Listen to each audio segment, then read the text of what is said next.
Hi, my name is Medhat Elmasry.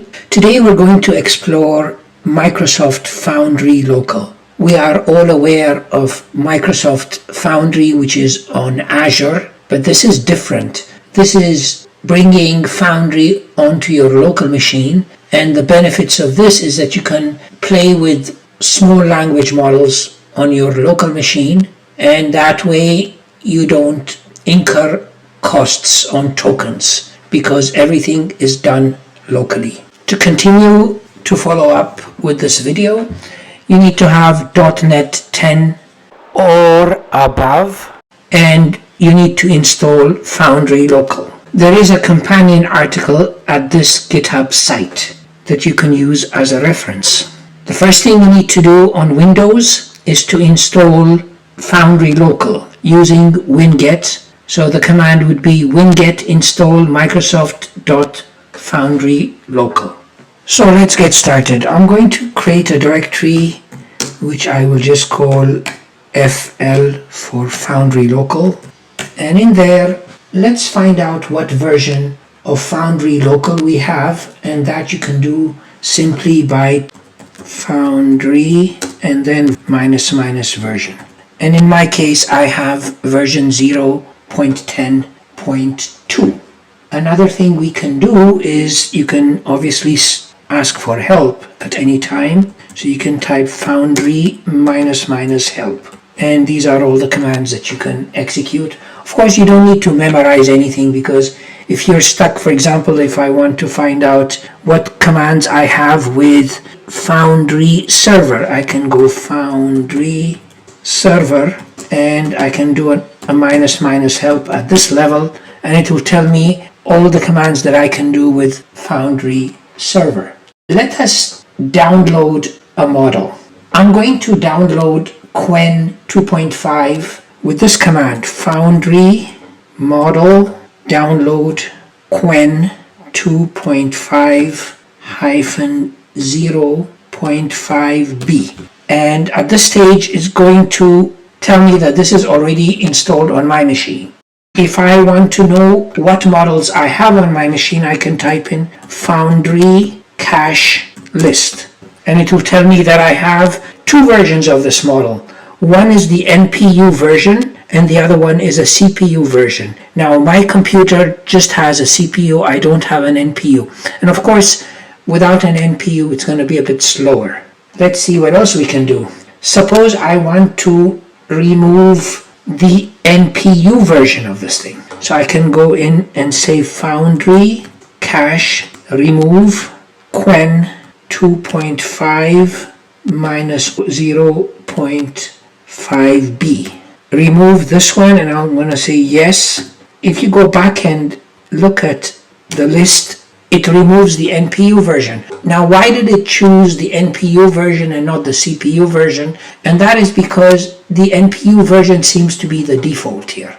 If I want to know what the different variations of a particular model are, I can type in Foundry model info and then type in the name of the model, which is Qwen 2.5-0.5b. And this tells me that the alias is Qwen 2.5 OB, the publisher is Microsoft, and so on and so forth. Now this Qwen model, in reality, it is a model from Alibaba, but the publisher is Microsoft. These are the different variants that exist.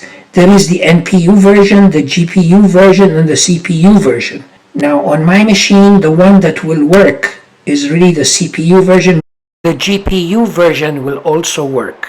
With these, if you want the specific version, you can go Foundry model download, and let's get that GPU version that I really don't have. So I'm going to say Qwen 2.5-0.5b instruct -generic-GPU.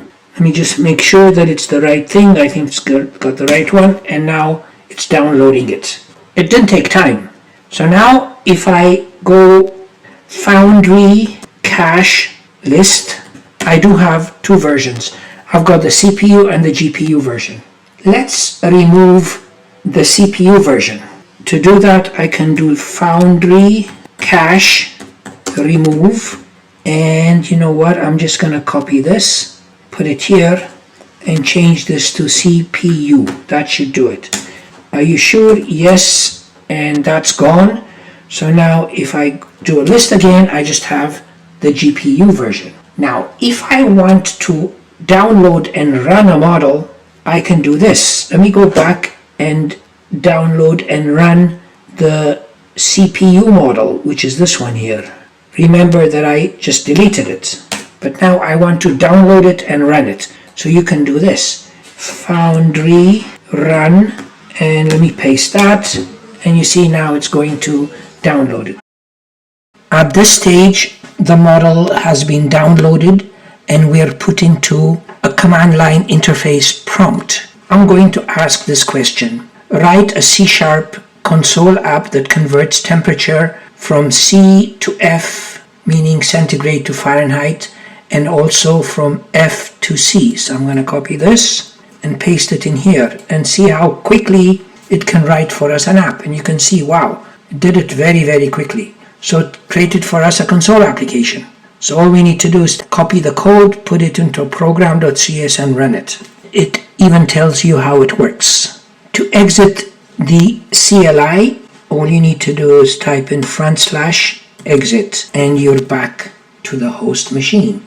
Now there is a server running, a Foundry server. We can stop the Foundry server by typing in Foundry server stop, and this will stop the server. We can start the server by replacing stop with start, and that will start for us the server. Now there is a Foundry Local SDK that enables you to ship AI features in your applications that are capable of using AI models through a simple and intuitive API. The SDK abstracts away the complexities of managing AI models and provides a seamless experience for integrating local AI capabilities into your application. So at this stage, let's create a console application and add the appropriate packages. Let's execute this group of command line instructions. .NET new console, and the output directory is Foundry Local Console app. We'll go into that directory and then we're going to add these three packages. The first package is the Foundry SDK, and we need some logging, and this is like a helper package that provides some ability to work with OpenAI libraries. So I'm going to take this, copy it, and just paste it in this PowerShell window. And there we go. I will open up this folder in VS Code by typing code . I need to go into the csproj file, into this one here, and there's a directive that I need to add before the property group ending tag, and this is what I need to put in there. This identifies the different runtimes that this app is going to work with. So I'm going to copy this and put it in here, and at this stage I can close this. I will replace the contents of program.cs with this pre-baked code. Now let's look at what we've got here. We need to import these namespaces. We're going to instantiate a cancellation token. This is some configuration that we're setting up. We have an app name and the logging level. We're going to create a log factory using this code, and here we're creating a Foundry local manager, passing to it the config and the logger objects. Here we get an instance to this Foundry local manager. Over here we are going to discover the available execution providers and their registration statuses. This will discover for us the execution providers. Here we're going to set the max name length. In this block of code, we're going to download and register all execution providers. Here we're going to get the model catalog, and notice here that we're going to be working with this particular model that we downloaded before, and It even will download the model if it doesn't exist. Here the model is going to be loaded.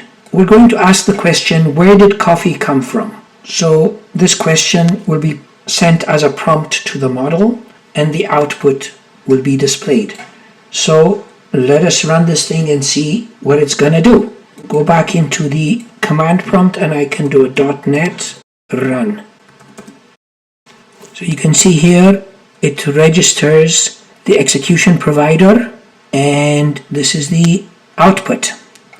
Let's see what it says about the origins of coffee. Coffee has a rich and fascinating history dating back thousands of years. The exact place where it originated remains somewhat a mystery to this day. Historically, the origin of coffee were traced back to the indigenous people in Africa who developed its early use. So it looks like coffee originated in Africa. I hope you found this video useful, and if you did, please give it a thumbs up.